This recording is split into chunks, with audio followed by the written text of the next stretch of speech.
PlayStation has their new Enhanced Edition, Collector's Edition, Greatest Hits banner. They're calling them Director's Cuts. But apparently Hideo Kojima is not necessarily a fan of the name. Let's talk about it.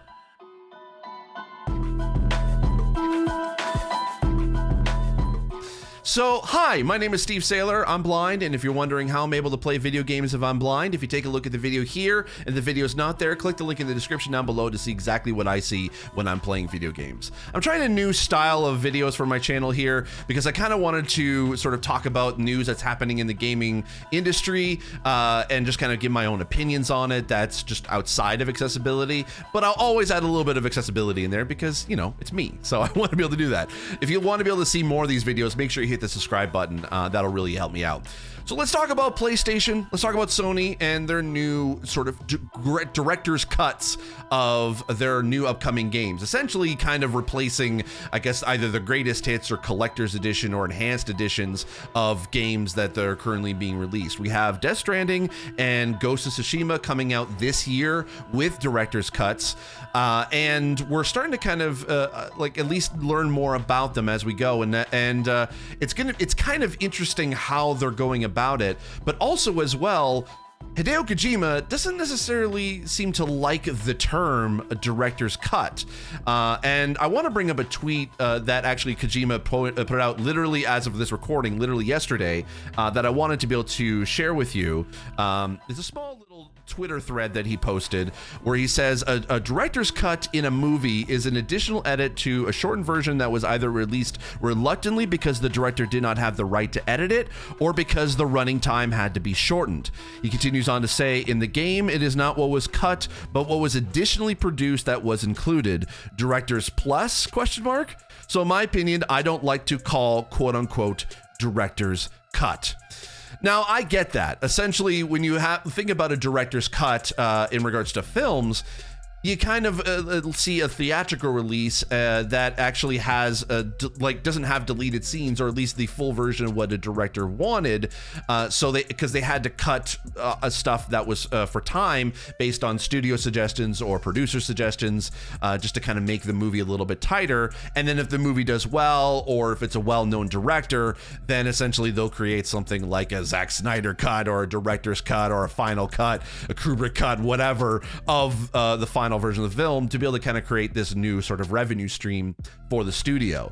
What PlayStation seems to be doing is taking the title only but not necessarily kind of creating this director's cut. Now, when it comes to developer side, we've seen it, like, and I know this, and I've seen this just getting on the consulting side, or at least talking with developers, that there are definitely features and sections of games that are usually cut due to time or resources, and that can definitely happen.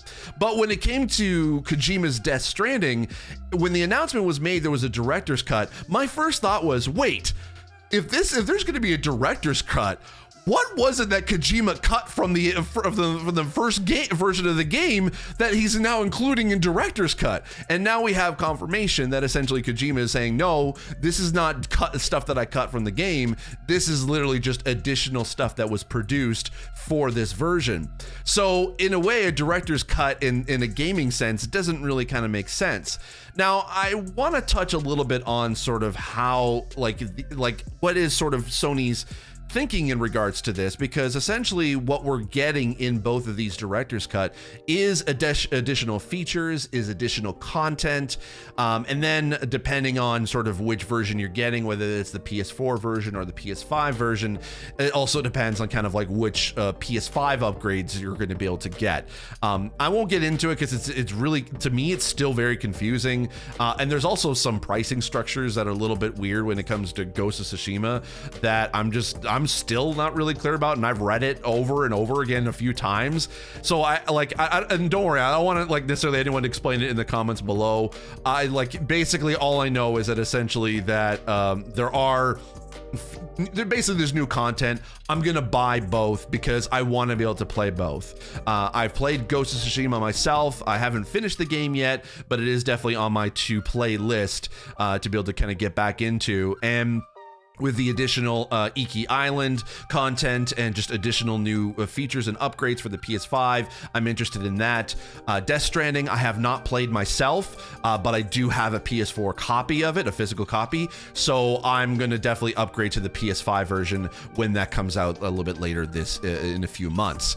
But like, I get it. It's sort of, you're thinking about like different sort of like upgrades, what's upgradable, what's not, and just kind of like in regards to that, and also it kind of brings up the idea of it's an older model of essentially releasing games where essentially you purchase a game when it comes out, and then 6 months to a year down the line there's a collector's edition or there's an additional new version of the game, and we've kind of seen, or we've seen that time and time again, but what's different now in this new generation is the sort of the different approaches that Sony and Xbox is making. Sony is definitely keeping with the old model, being like, okay, there's a new game, but then we'll wait about a year or two to be able to release a collector's edition, new content, new upgrades, new DLC, and we'll just include that in a special package that you can be able to, if you want to be able to play the game, but you never really got a chance to at the beginning when it first came out,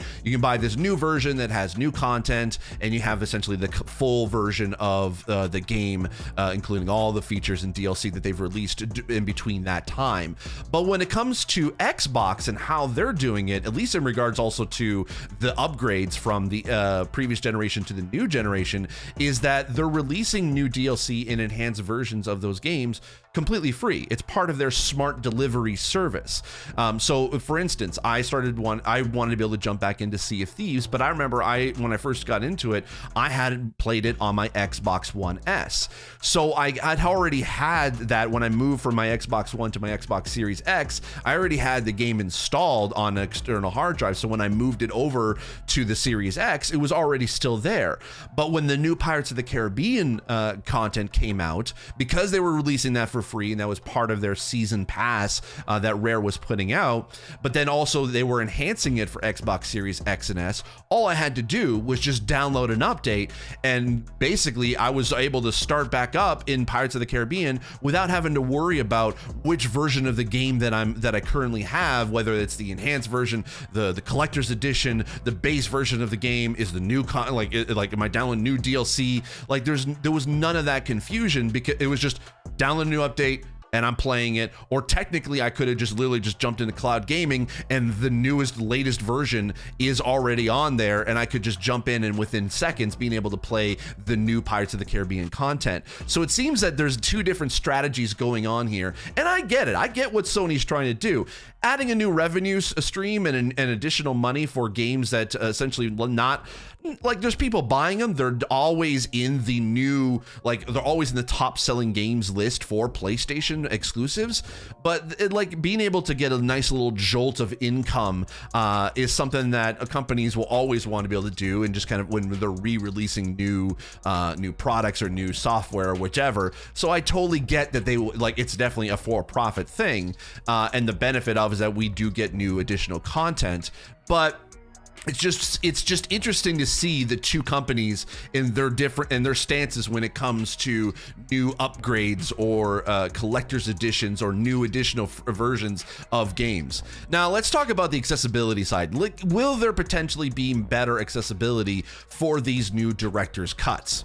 And I think that that's definitely a possibility. The thing that we're generally is the case when it comes to a lot of games is that if the accessibility wasn't added in during the development, it's very rare that a game post-launch will go back in and add more accessibility options or improve the accessibility that is in the game.